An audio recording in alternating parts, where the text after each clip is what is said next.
Um, basically, basically what I think I did wrong last time is I spent too much time worrying about labels, Convergent, and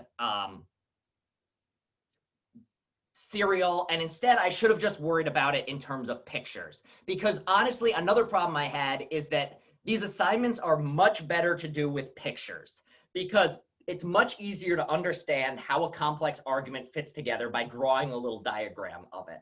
And so because of this, what I want to do is go through the homework questions and also some other questions today, and just to talk about all the types of how premises can relate to each other, how they can build part of a larger structure, and work on building up this structure into a bigger unit in a way that we're not going to worry about the silly labels. We're not going to worry about any of that stuff. Just the idea is just how can premises relate to each other such that they support a conclusion. And last time, this was the first mistake I made. There were actually, I was going to do it with talk about two of the ways last class and then the third way today. Only the problem was I included in the homework assignment the third way. So you were being tested on something I hadn't actually taught yet. So there's three basic ways to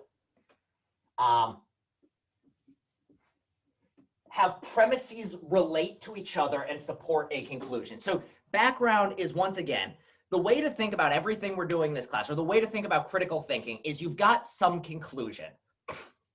It can be something you want someone else to believe. It can be something you want someone else to do. It can be something you want to figure out whether it's true or not. And the way you get to that conclusion is you take stuff you already know or evidence you already have and combine it together you combine it together so that it works in unison to support something else. In the same way that a large house, for those of you who had office hours with me, you can think of, like, if you live in a house that's not on the first floor, there are a few different ways you could design this house so that the second floor or the whatever floor you live on doesn't collapse. One way you could do it is build it very wide at the bottom so that your house, like, no matter what happens, it's still going to be very successful. So if we took away some of this, it's still going to work. If we took away some of this, it's still going to work. But it's not going to be the nicest house because you're kind of low to the ground. Another way you could do it is to build your house like this, with one floor on top of the other. Now, the advantage of this one is you get a nice view. It's very detailed. You go along and along. The downside is if one of these is wrong, the whole thing collapses. So in the same way with arguments, you can think of the conclusion as the top level, and you kind of want to think about your conclusion as you're working towards it and trying to just provide it with support, provide it with reasons to think it's true or reasons you should do it. And there are a few different ways you could go about it. One thing you could do is just give a whole bunch of different simple reasons to support your argument. So this is, I'm going to pull up one of the homework questions to explain this one. So this was number 2. Number 2 on the homework was the meatballs one. So in the meatballs question, let's see if I can find the damn thing. Yeah, spaghetti with meatballs. I guess I should have said spaghetti and meatballs is the best meal to cook. It's filling, it's tasty, it's cheap, it's easy to make, and my dog loves it. So in this sort of case, what's our conclusion? First off, the reason you all did very well is you all were able to identify the conclusions pretty good. So what was the conclusion of this one? Number 2 in the homework. Spaghetti with meatballs is my favorite meal to cook. Yeah, spaghetti with meatballs is my favorite. I'm just going to write spaghetti is the best. You might try to imagine I can imagine 2 kids having this argument about what's the best food, or you having a partner with you and your partner having an argument about what you should cook, what's the best thing to cook. And so in this case, it's spaghetti's the best. Now, when you're trying to support this, there are many different ways you could do it, but one thing you can do is just give a lot of little reasons. Each one doesn't depend on the others. All you're saying is, this is one reason. Oh, here's a totally different reason. Oh, here's a totally different reason. Oh, here's a totally different reason. They're not designed to work together. They're not related to each other. They're just totally different things. And so that's how this argument was structured. In this argument, the like full-on structure, if you want to break it down to the tiniest pieces, is spaghetti's the best, and there were 5 premises, all of which converged on this. So you had 1, easy. 2, filling. 3, tasty. 4, cheap. 5, dog loves it. Now, the advantage to having an argument, and again, try to remember, you're using this to try to convince someone of something. The advantage to having a large argument with a lot of premises like this is that if anyone were to argue against you, it's not enough for them just to get rid of one of your premises. So for instance, the fact that spaghetti's the best, like the fact that my dog loves it seems like a pretty dumb reason to think spaghetti's the best meal.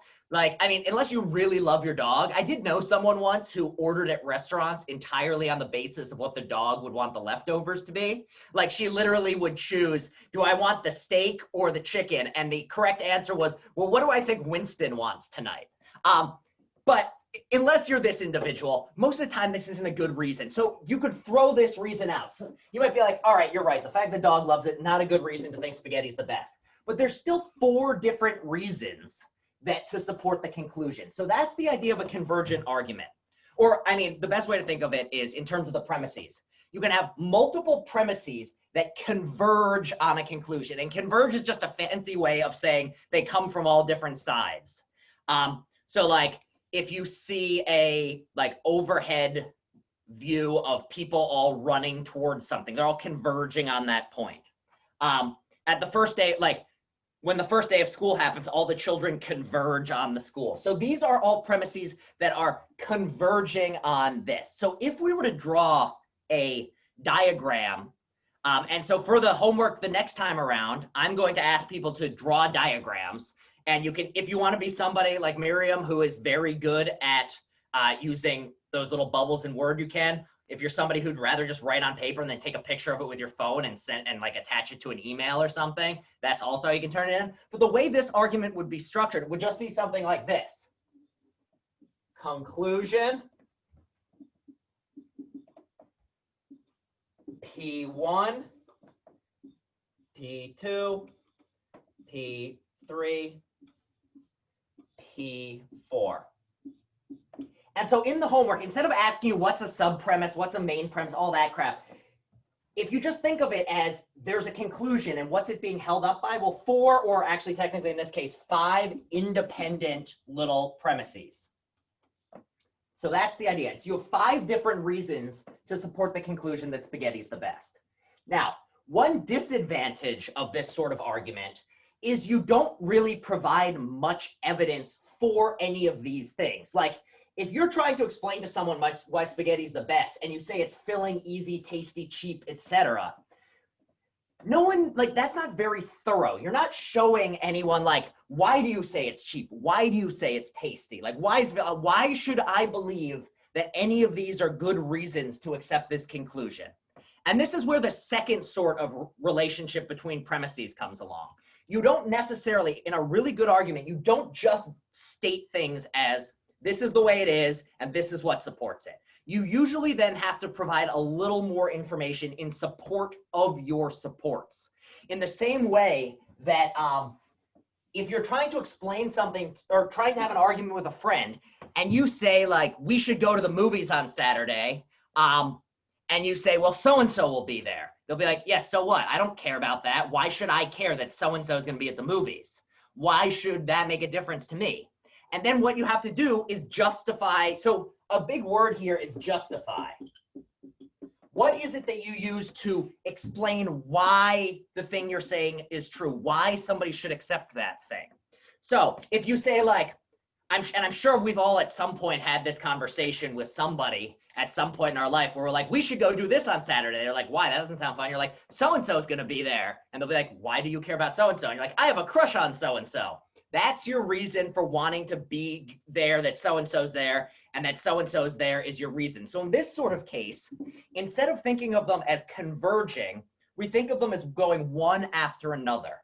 So you can have something like, here's our conclusion: go to movies. So one would be go to the movies is your conclusion, or we should go to movies. Why should we go to the movies? So and so will be there. Why does that matter? I have a crush on so and so. So in this way, instead of worrying about what the labels are or anything like that, just think about it functionally of if you have a conclusion and you want to defend that conclusion, you're going to give a reason for it. But just giving a reason isn't necessarily enough to support or prove that your conclusion should be followed. Sometimes you need to give additional reasons for your reasons. And that's just something that we do in our everyday life. We just sometimes, if you say like, this team is better than this team, and then you like, somebody's having an argument, they say, no, you're not. And you're like, their offense is better. The person's not just going to accept full blank, their offense is better. Jaylene, we have moved on to serial right now. So in a convergent, and an important thing, I may mess things up by talking about convergence and serial arguments. It should be that the premises are converging with respect to a conclusion, or serial with respect to the conclusion. So I'm going to try to avoid convergent and serial talk because it's just excessively unnecessarily confusing. And instead, I'm just going to talk in terms of like trying to stick to pictures. So basically, in this case, the way you can think about it is here's your main conclusion. And then what supports that conclusion? Premise 1. And what supports that one? Premise 2. So you can see the main difference here is how does premise 2 relate to the conclusion? In what we were calling convergent, or in this sort of argument,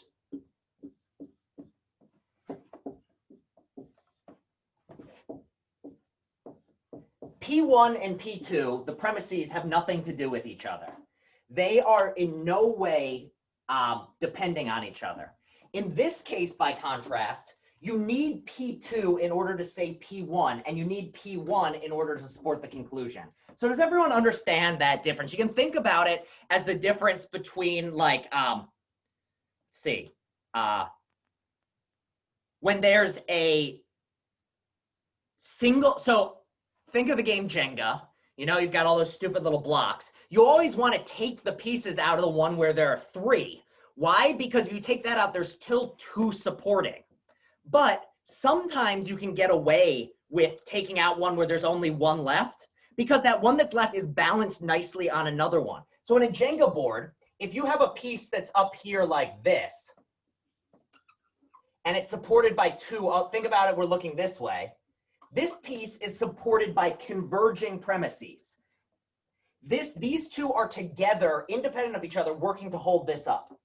However, if you got one where it's set up like this, and then another piece that goes this way, this one, or no, then you've got another piece up here. You can think of this one down here. This one, just like the other, is supported by 2, but in a very different way. The one up here is supported on this one, and this one's supported on this one, as opposed to this one being supported on, in the same way. It depends upon 2 different ones, but in a different structure. So that's the general idea with arguments here, is you're trying to support, and you can literally, it's a useful metaphor to think about holding something up and keeping it upright. Or sometimes I think about it as standing on, like working your way down is I say a conclusion, then I ask why. And as your professor, if you were writing a paper for me, I'd ask, all right, well, why is that true? Well, you'd give me your first premise. I'd say, all right, but why is that a good one? And then you'd give me a response. So that's serial thinking. If, however, I say, why is this true? And then you say, here's one reason, here's a separate reason, here's a third reason. Those are 2 different ways. And these are 2 different ways of doing this. And Using the terms from last time, we would say that these two premises are convergent with respect to the conclusion, and these two premises are serial with respect to proving the conclusion. But again, I'm mainly for the homework and ask, can you do the drawings here? The labels don't matter. What matters is how they fit together. Yes, Jaylee, serial arguments are like dominoes in a certain way. If you press one, then the rest follows. Well, convergent ones are like Tetris. What you do with one convergent doesn't matter for the others. You just need them to separately do their thing. Now, there's a third type of relationship that premises can relate to each other, and this is the one that I failed to mention last time. And these are, what is the exact word? Linked premises. Now, what is a linked premise?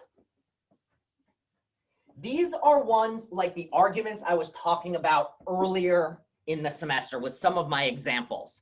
So, one, all dogs are mammals. Two, all mammals are animals. Three, conclusion. I guess I can just write conclusion. All dogs are animals. So in this case, you can't think of this as these two reasons as independently supporting it. The fact that all dogs are mammals doesn't give you that all dogs are animals. The fact that all mammals are animals doesn't give you that all dogs are animals. What gives it to you? The two of them together. So this is what, these are linked. They work together to prove the conclusion. So these are ones in which you don't just say, here's a reason, and you say, here's a different reason. Or you say, here's a reason that proves this, and this proves this. You instead say, here are two things which together show that this other thing has to be true. So in our little charts, this is what that looks like. If here's our conclusion, the way you would draw this is they are linked together, and together they support this thing. It's like kind of like the difference between a, you know, I know this is where my idea of like the holding things up gets a little bit messy. But the general idea is that you can imagine like the legs hold the table holds the, well, I could show you my setup right now, but I don't feel like moving stuff around. You put a chair on a table and the table's legs hold the table up. But no one leg of the table is enough. You need the two legs working together to keep it upright. Or another way is you can think of a serial premise as something like this, where here's a cheerleader, they're standing up here, and a serial one, you've got somebody standing under them, and then you've got someone standing under them. In a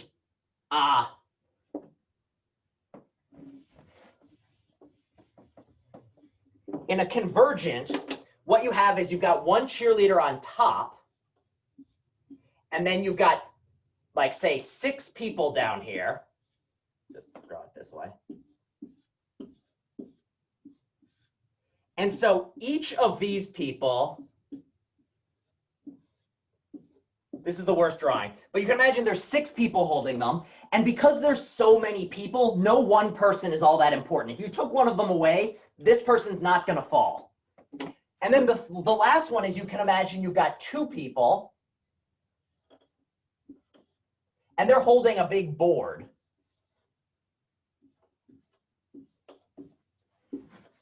And on this board, oh no, they don't need 2 sets of arms. And on this big set of board is another person. So in this one, these two are working together. This is what the linked premise is like. This one, everyone is doing their own holding. They don't depend on each other. They're not connected, but everyone's doing a little of the work. But if you took away one person, it wouldn't matter that much. And this is one in which you can have one person holding up another person who's holding up a third person. And depending on how good you are at cheerleading teams, you could have it go on really high. So the way you can talk about this is these two premises are serial with respect to the conclusion. So this is the person with the big smile is the conclusion.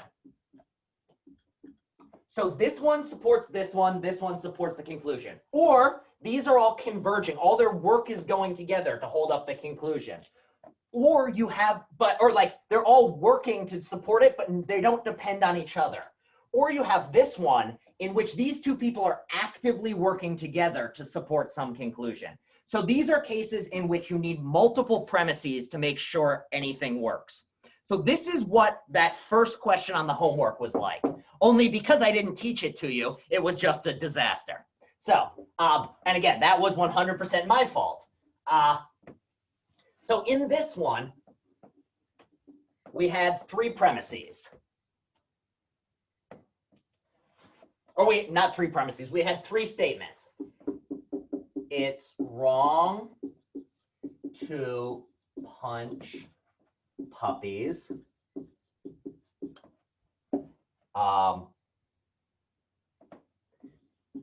Punching puppies hurts them. It's wrong to hurt puppies. So, which of these is the conclusion?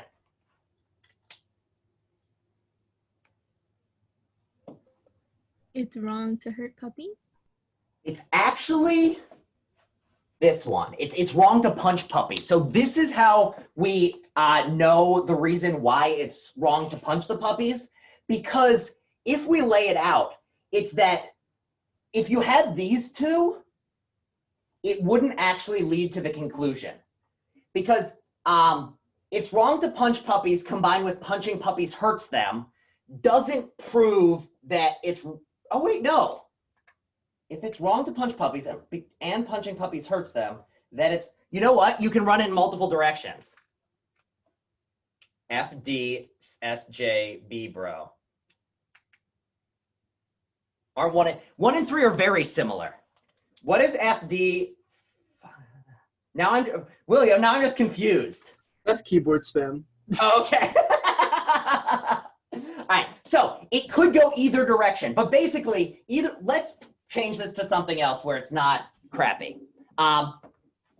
It's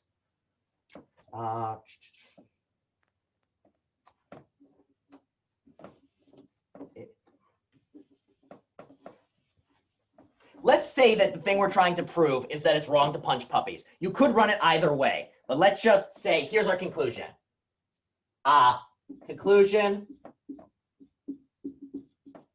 wrong to punch puppies.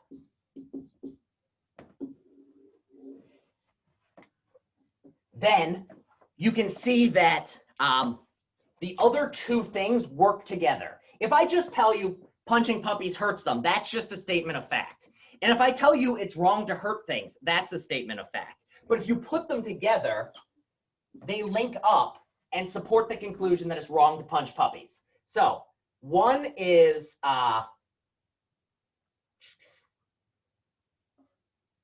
wrong to hurt. 2 would be punching hurts. So do you see how these together support this conclusion? In the same way that I could say, Stephen, I just saw your I just saw your comment, and now I'm smiling. All right. So another one of these, which we can switch around. Let's use one that doesn't involve punching puppies. Think of it this way. I'm going to give you a few different premises, and you're going to tell me how these go together. Which is the conclusion? Which is the premise? And explain to me which ones link together. So, if it rains and I forgot my umbrella, I'll get wet, which means I'll get wet. That's because it's raining.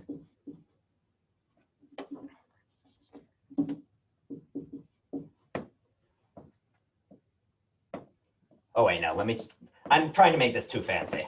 I'll get wet. My umbrella, I'll get wet. I forgot my umbrella, I'll get wet. Forgot my umbrella. It's raining.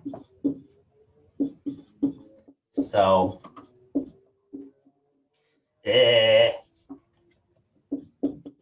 I'll get wet. All right. Which of these is the conclusion?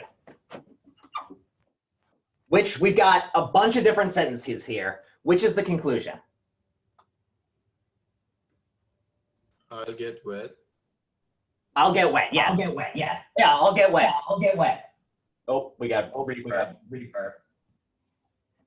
Also, side note, how many of you are like me where the moment you hear your own voice in recording, you just want to throw up everywhere? Like it's the worst thing in the world. Like I hate the way my voice sounds.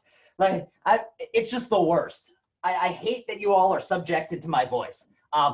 But because in my head, I've got all these bones rattling around. It doesn't sound nearly as bad. It's like much lower pitch. It sounds important. Then I hear my own voice. I'm just like, oh, Jesus. All right. So the conclusion is I'll get wet. So this takes this off. So I'll get wet. Now, how many premises are there here?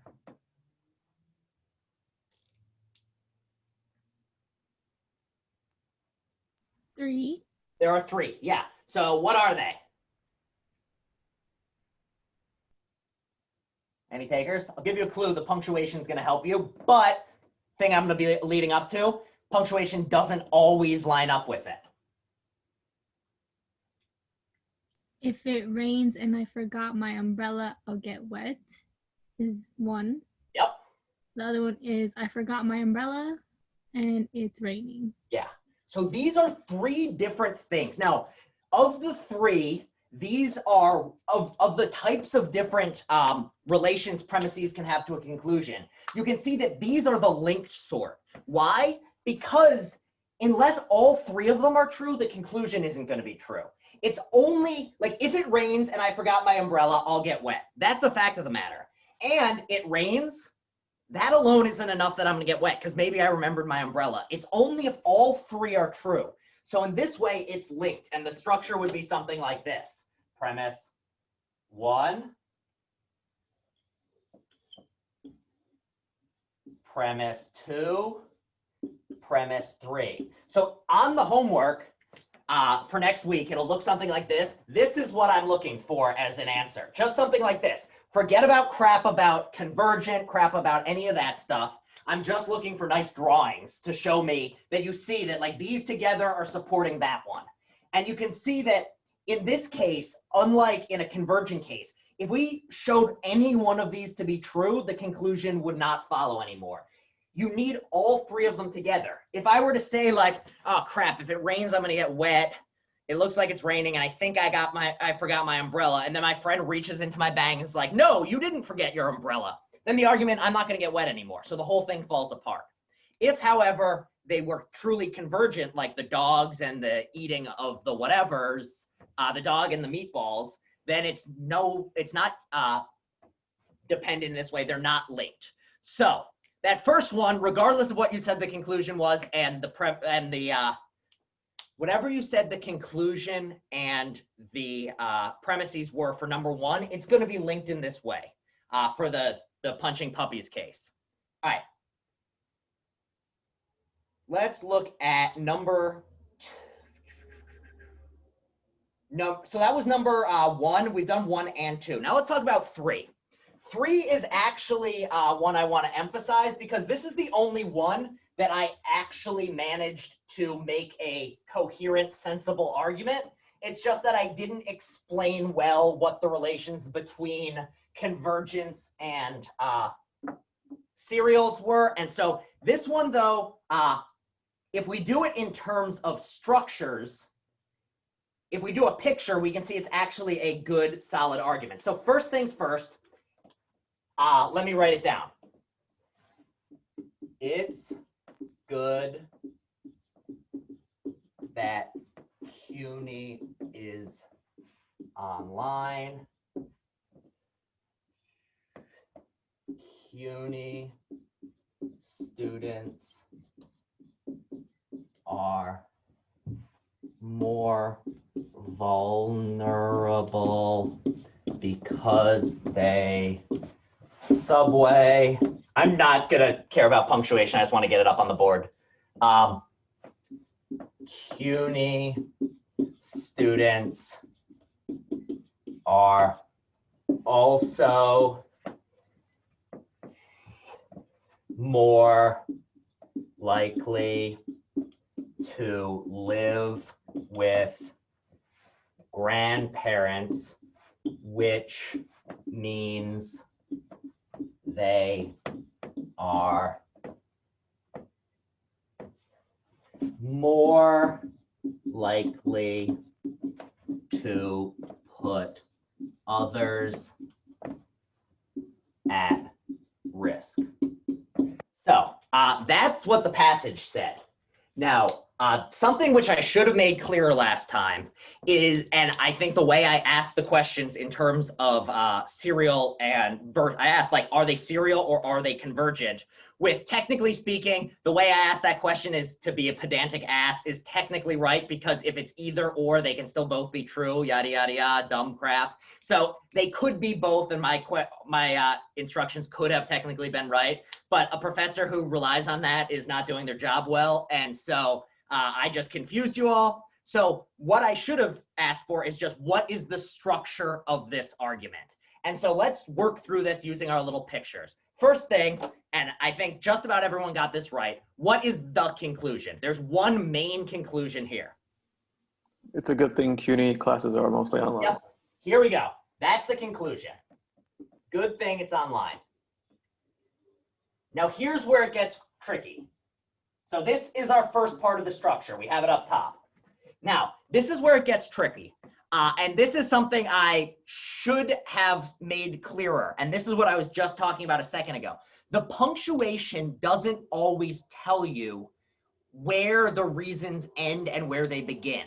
There's usually some break in the sentence, but because in English, we can add the word "and" at the end of any sentence and combine it to another sentence. I mean, your teacher tells you not to do it because I went to the store and then I bought some food and then I went home and then I cooked my food and then I ate too much and then I threw up and then I went to sleep is a really long, stupid sentence. But technically, those are all independent ideas that are separate from each other. So if I was asking for like your explanation of your day in a little chart form, each of those would have to be separate. So looking at this one, how many different, I mean, they're all going to be premises of some sort. How many parts are built into this structure? 3. So let's label them out. Let's start trying to find divides. Also, while the punctuation doesn't give it away, there's like periods aren't necessary. There are usually some key words that can highlight it. So once we start doing this, I'll start highlighting those key words. So where is one full clause or one unit or one thing that can act as a reason? CUNY students are vulnerable, especially vulnerable to get COVID. Yes, CUNY students are more vulnerable. So this right here is going to be one thing. Now, what's the next bit? What's the second one? Most of them commute on the subway. Yep. Then subway commuting is another unit. Or, oh no, that's not where it is. Because they commute on the subway. So it looks like that. So right now we've got 1, we've got 2. Now, this is where it gets tricky. How many we got down here? 2 more. Yeah, 2 more. So we're up to 4. And the 2 more are, this one actually the punctuation does help you a little bit. Students live with their grandparents and they're more likely to put others at risk if they were to get sick. Yeah. So we've got 4 different premises here. And this is like a good thing to highlight, because usually when you're reading things in print. People don't nicely lay out, here's one premise, period, here's a second premise, period, here's a third. So this is one that shows that you can actually have different reasons together in the same sentences. And so you have to, like, when you're reading these sorts of things, think to yourself, like, how many different ideas are going on here? How many different parts are moving here? And so we've got 4, which means over here, we're going to need 4 little bubbles.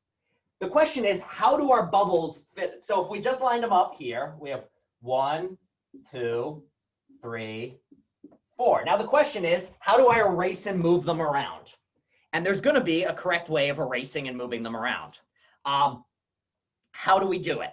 So the question here, there's a way of asking yourself is, are any of these sorts of things that a person saying this sentence would be directly using to support their conclusion, in the way that, like, spaghetti is good because it's cheap? And which ones are the ones that are providing reasons for reasons? Which are the ones that are things like, if I were to say cheese is the best, it's very nutritious, look at all the protein and calcium it has. In that way, the protein and calcium is my reason to say that it's healthy, and that it's healthy is my reason to say the conclusion.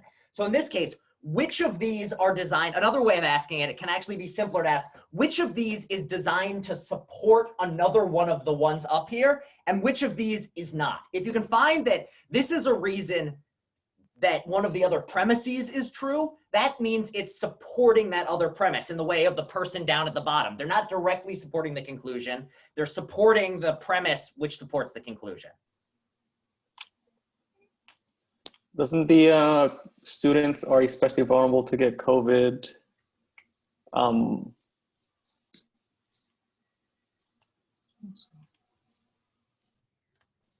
support the conclusion? Yeah, so that directly? That supports the conclusion directly. That is correct. Yes. Why? If you were to tell somebody, and here's a useful way of testing this, is the word because is usually a very good sign that you're at a break between reasons. And also it's a useful, where's my black marker? This is a useful test for seeing which is supporting which, because it sounds really weird to say that a premise because a conclusion, but it sounds very natural to say a conclusion because a premise. It makes total sense to say CUNY students are more vulnerable because they are riding the subway more often. So you can think of because as a word that tells you what is supporting it. That's really all a because says in a sentence. Why are you wearing those shoes? Because I want to look like LeBron. I want to look like LeBron is the reason that I'm wearing these shoes, that sort of thing. So yeah, so 1 is going to be the direct premise on C. It is directly supporting C. So 1's off the board. Where does that leave 2? How does 2 fit in? Is 2 something that's directly supporting the conclusion, or is it supporting 1, or is it supporting 3, or is it supporting 4?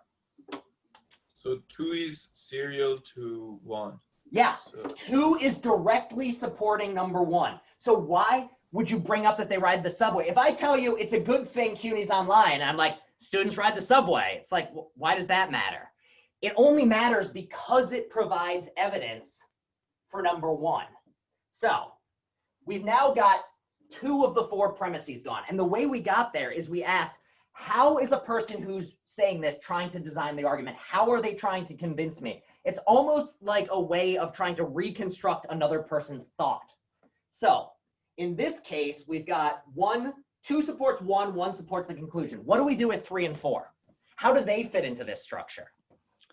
Wouldn't 3 support the conclusion directly as well? 3 support. Or, So or actually, it would be a separate idea on its own. yeah, so these ones are over. So this is, Davian picked up on the fact these are not in any way connected with 1 and 2. These are rather a block all their own. So these are it's either gonna look like this, or it's gonna look like this, or it's gonna look like this. It would be 2 serials converging, right? Yep, that's exactly what it is. This would be two sets of premises that are serial to each other converging on a conclusion. That's if it was lined up like this. That would be two serials converging on a conclusion. And this is why my question of is it serial or is it convergent is shitty, because the answer is you have to ask about it in an entire structure. And this is why pictures are so much better and why I should have insisted that people use some sort of, next time I can always just collect homework by you going like this and holding up your answers. Yeah, 1 and 2. So how do they relate to each other? How should we think of 1 and 2? Or how should we think of 3 and 4 relating? Which is the direct premise and which is the one that is instead supporting the other one, or are they both just added convergent? Any takers? I'll give you a clue. They're not convergent. They're related to each other. So which one is the direct premise and which is the one that's supporting the direct premise? 3 is a direct and 4 is under it. Okay, so let's run the because test and see if this is right. So again, from now on, whenever we're testing this, I want to run a because test. And by that, I mean, we take one of the premises, put it in front of a because, and then put the other one, and then we flip them around. And whichever one actually seems like it could be a part of a good argument, that's the correct ordering.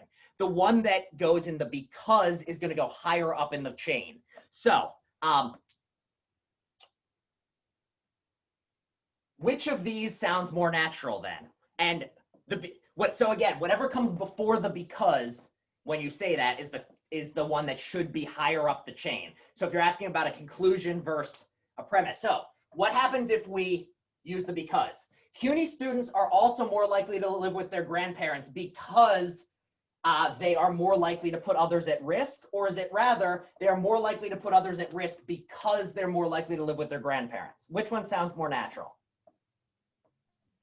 4 and then 3. Yeah. So this one, and this was another one where if I had taught you this stuff correctly, this would have been a good question, because this is an interesting argument that is actually something you might hear someone say. And you can see how this is what this argument is structured like. Built in here is all of this. And it shows that sentence order doesn't necessarily matter for what it is. It's a matter of you have to think through it. And really what this is just trying to get better at identifying how arguments are structured, so that if you were trying to convince someone, imagine you met someone who's like, it's a goddamn disgrace that we're online this fall. We should be in person. I'm paying my tuition. I want to be online.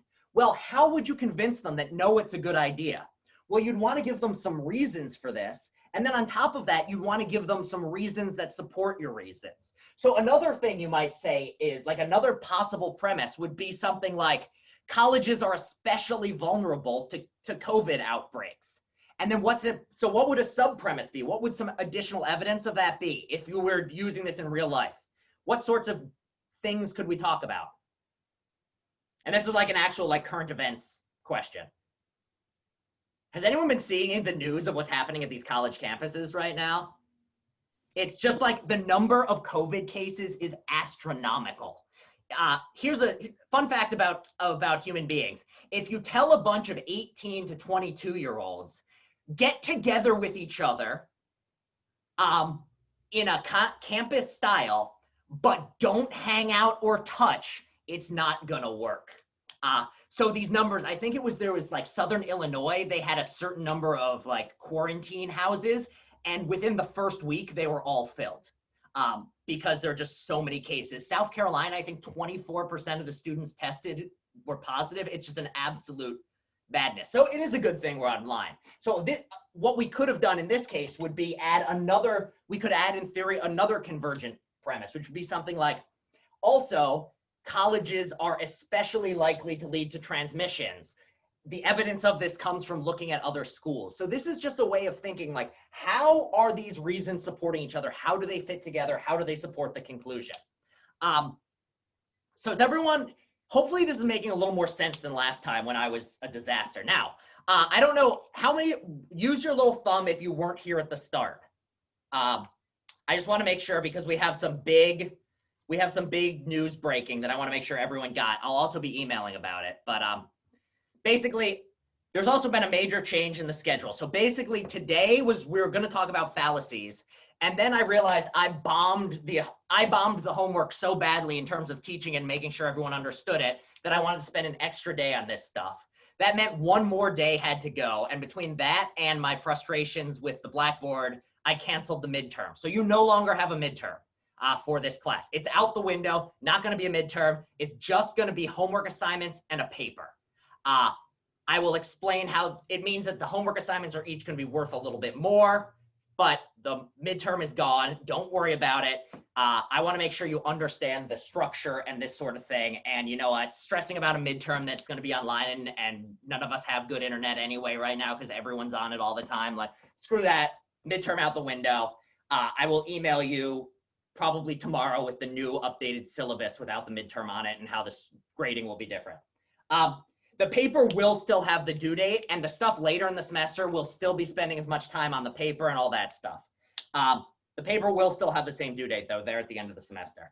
If things get, I mean, if anyone's been seeing on the news, it looks like people are starting to say that we could end up with another spike in COVID, like round 2 looks like it might be starting. And if that's the case, we might have to, you know, move dates around and things like that, because if like I get sick or a bunch of you get sick, we're going to have to move dates around. But as of right now, the due dates are going to be the same. But like last semester, you know, if somebody gets sick and you need an incomplete, you get an incomplete. We're in chaos times. All right, how are we doing on time? 6:43. We run until 7:05. Yeah. So let's just do a couple more. I'm not really worried about the particular homework assignments because number 5 was another disaster, because really what number 5 was, here was the structure of number 5.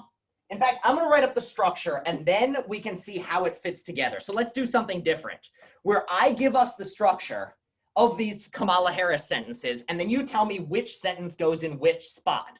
So this is what the structure, again, why this was a disaster, because you couldn't have designed this structure last week because you didn't have the tools for it. This is what the structure looked like.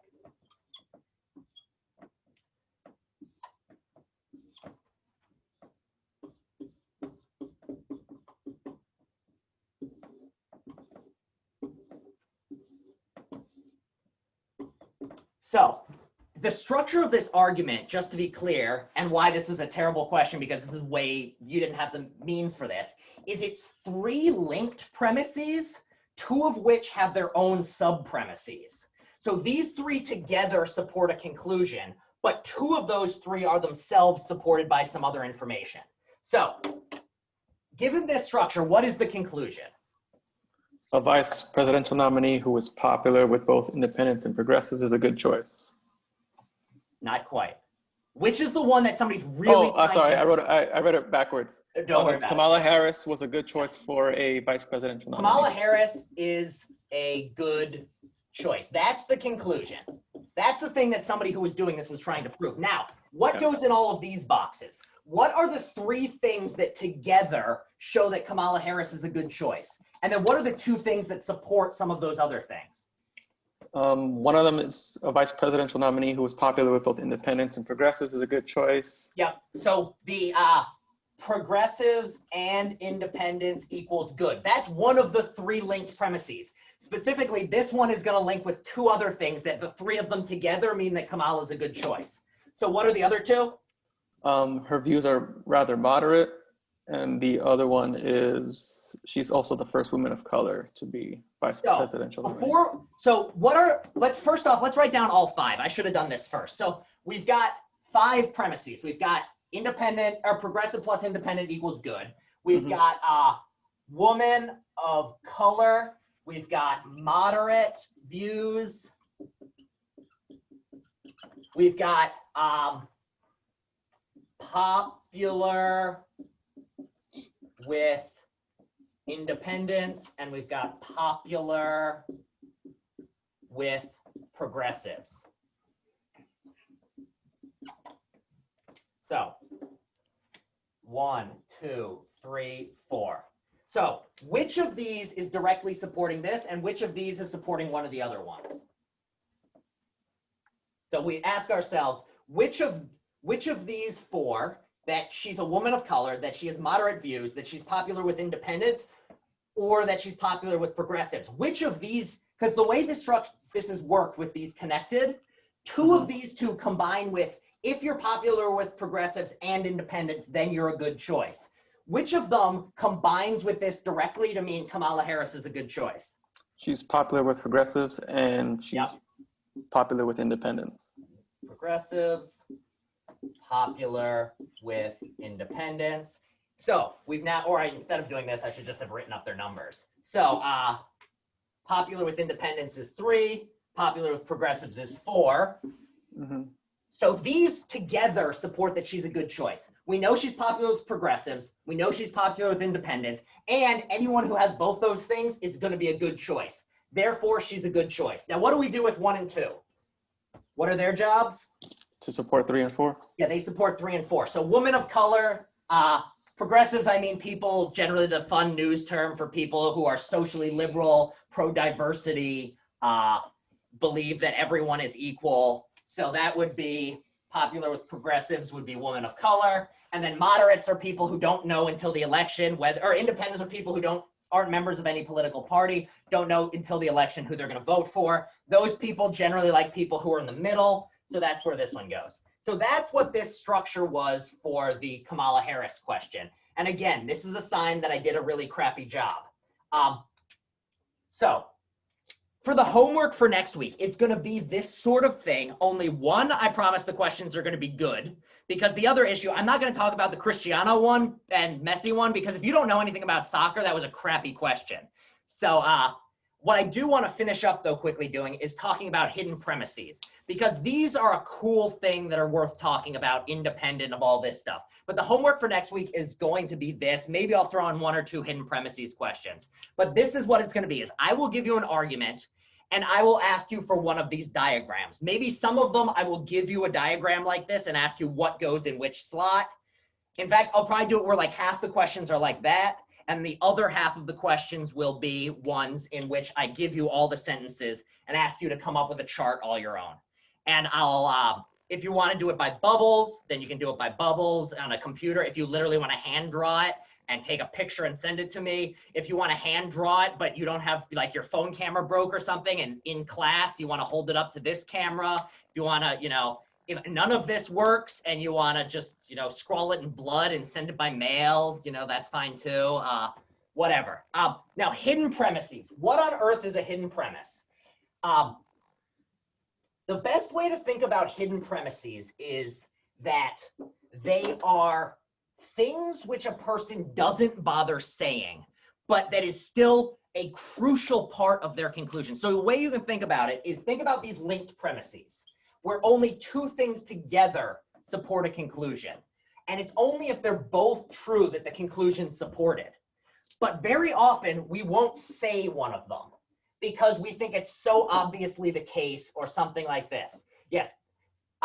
Thank you, Keisha. The friendly reminder to register to vote. It's register to vote day. So everyone register to vote. If you're not already, and if you are, remember to vote. Voting's good. So if, however, it's hidden, what ends up happening is very often people don't think to ask themselves, all right, but is that hidden premise true? Because if the premises are linked like this, and this is the conclusion,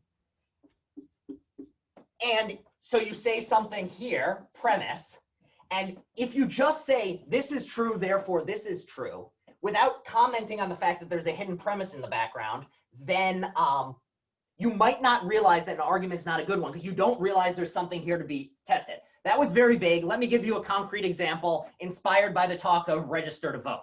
So last election, this is a true story. The Hillary Clinton campaign had a conclusion something along the lines of,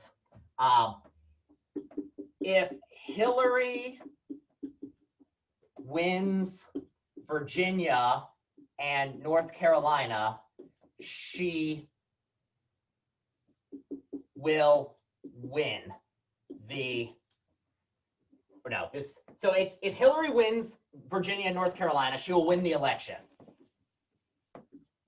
this was a background. This was something that they believed. They thought as long as she wins these states, she's going to win the election.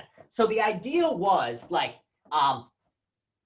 therefore, their conclusion was spend all our time and money in Virginia and North Carolina.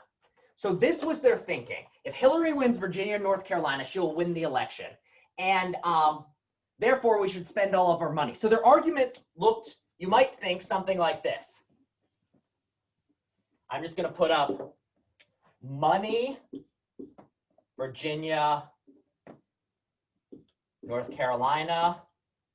That's the conclusion. And the premise was those are the key states to win.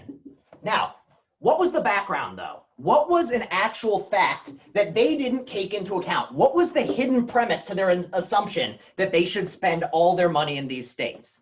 Just politically, does anyone know what the assumption made by the Hillary campaign was that was a hidden premise in their decision to spend all their time and money in these states that ended up being false and in a large part really hurt her election?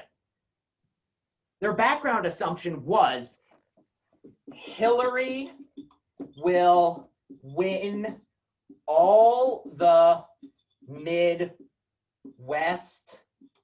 states Obama did.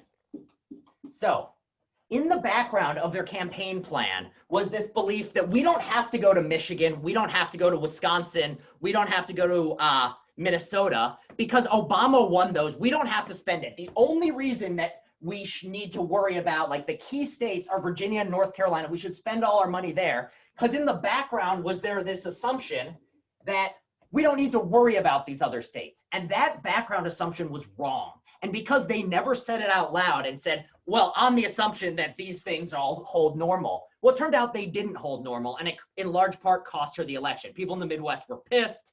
The Midwest swung the election for Trump. Another one is something along, well, let's look at the homework ones.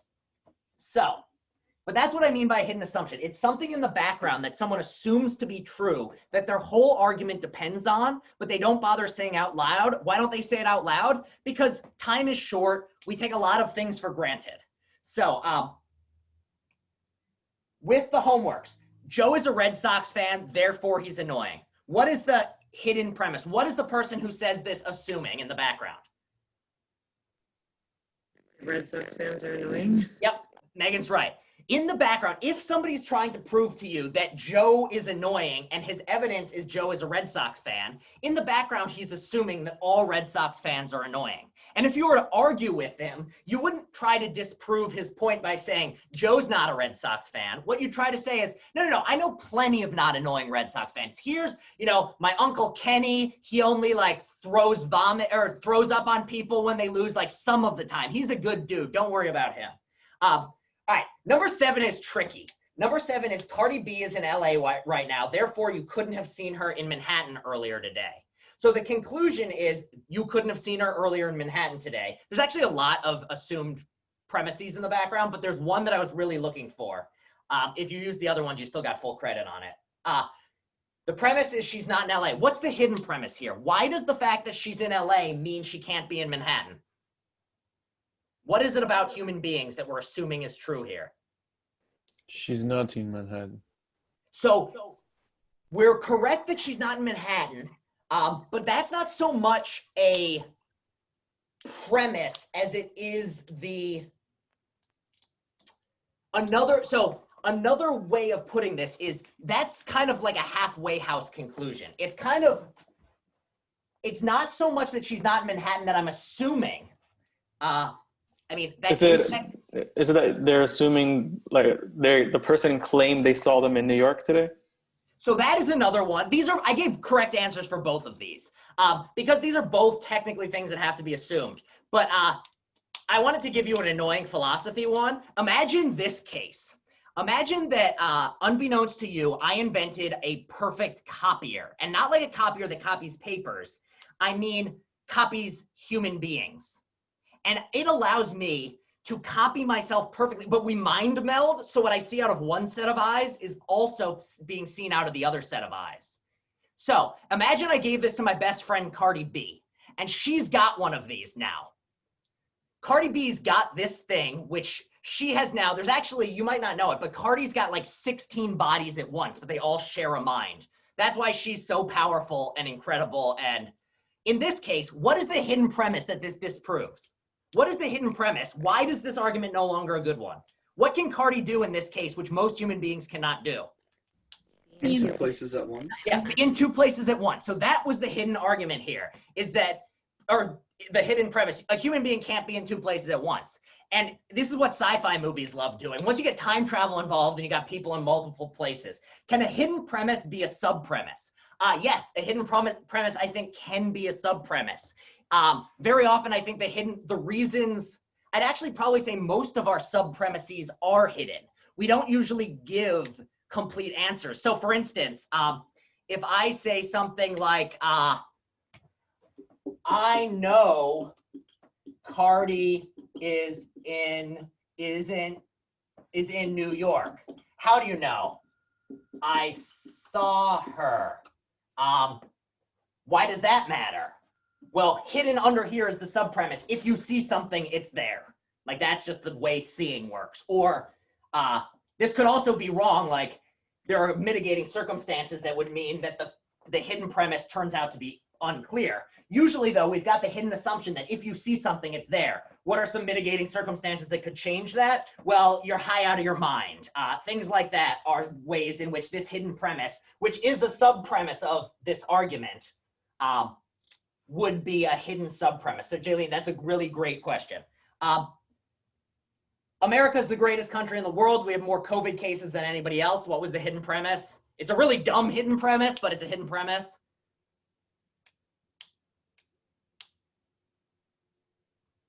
How do you measure greatness? More is better.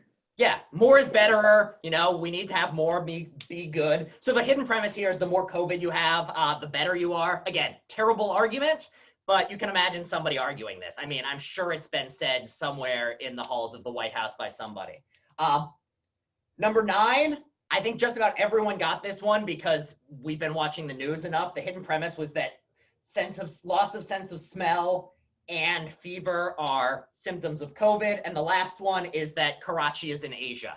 You have to know that Karachi is in Asia in order for the argument to go through. Also, though, I took some other answers as well. If somebody said that what you're assuming is you have independent evidence that she immigrated from Asia or that she was born there or something like that. But basically, all we're looking for hidden premises, the reason hidden premises are important and why they're useful is when you're trying to prove somebody to be wrong, identifying what their hidden premises are and arguing against them is a really good way to do it. And very often, if you're looking for flaws in somebody, you're like, somebody's said something, you're just like, that can't be right. I understand that they gave me a good argument, but that's gotta be crap. I need some evidence that they're crap. Start asking yourself, well, what are they assuming is the case? What is their evidence for this? What are the hidden sub-premises that they have? Or what are the hidden premises they have? And so that's just a really good way of trying to find out what how to attack an argument. Because the main goal of the end of the semester is to make sure that you can find out when other people are giving you bullshit, and you can make sure that when you're trying to convince other people, you're not smuggling in bad hidden premises, and that you can actually, when you try to convince someone, you can do it well, and you can make sure that it's a good, accurate way of doing it. All right, so that's really all I wanted to do this class, was cover that. And again, there will be a new homework. It's actually, because this is the last business point. Remember, next week, Tuesday is a Monday, by which I mean actual Monday. This is the hardest thing to describe on the topic of like confusing things. Next week, Monday is a Jewish holiday.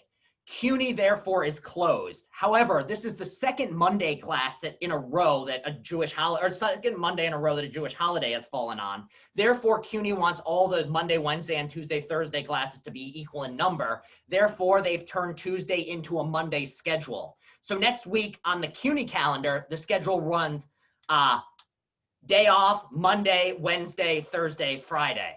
So because of this, we're going to meet next Thursday instead of next Tuesday, which means your homework's not going to be due on Sunday. I'll probably make it due Tuesday, so you have a little more time. And I promise this homework won't be a complete disaster. But again, those of you who turned in the homework, I think the lowest grade I've seen so far, given that I graded it in a way that actually was fair, was like an 89. So don't worry about the homeworks. There were several people who got like a 117. So like, don't worry about it. Again, sorry for the confusion, but thank you all for putting your best effort in. And you've earned yourself no midterm on my mess up. So I will see you all next Thursday, and I will send you a new Zoom link. And tomorrow I will email you all to let you know the new schedule and all. So have a great night. Great talking to you all. And I will see you next week. Thank you, Professor. Have a good one. Have a good one. Thank you. Goodbye. Bye. Yeah.